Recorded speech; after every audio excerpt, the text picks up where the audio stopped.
যে একটা দল তারা ধর্মের নামে মানুষকে বিভ্রান্ত করার চেষ্টা করছে। তারা বলতে শুরু করছে যে দাঁড়িপাল্লাকে ভোট দিলে নাকি বেহেশতে যাওয়া যাবে। নাউজুবিল্লাহ বলতে হয়, তাই না?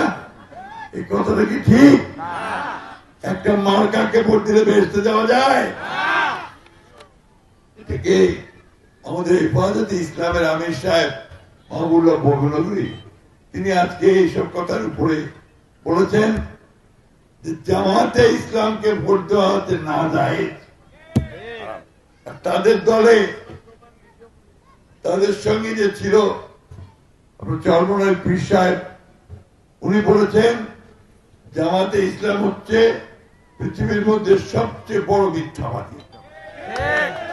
এই একটা দলকে ভোট দিয়ে আমরা তো আমাদের ঈমান নষ্ট করে ফেলবো, ঠিক কিনা বলেন?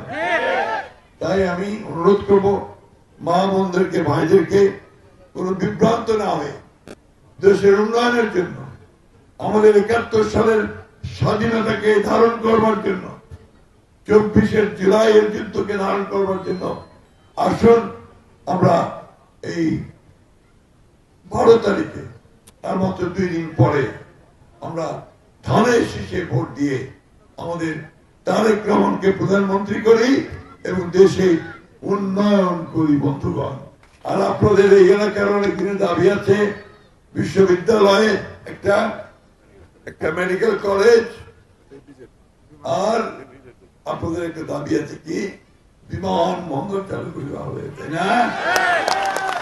ইনশাআল্লাহ এই বিমানবন্দরটা আমরা প্রথম বছরে চালু করার চেষ্টা করব। আমি যদি আল্লাহর হুকুমে আপনাদের সকলের ভোটে নির্বাচিত হই, সবার আগে আমি মা বোনদের নিরাপত্তা দেওয়ার ব্যবস্থা করব। আমি আমার সনাতনী মায়ের বোনদের নিরাপত্তা দেওয়ার চেষ্টা করব। আর আমার এই এলাকার আমি জানি যে সবচেয়ে বড় সমস্যা হচ্ছে কৃষি ছাড়া আমাদের আয়ের আর কোনো উৎস নাই আছে। এই কৃষিটা যেন ঠিক মতো করতে পারে, আপনার সারটা যেন ঠিক মতো পায়, কলা বাজারে পায়, ঠিক দামে পায়, বীজ যেন ঠিক মতো পায়, পানি যেন ঠিক মতো পায়, তার ব্যবস্থা আমি নিশ্চিত করব।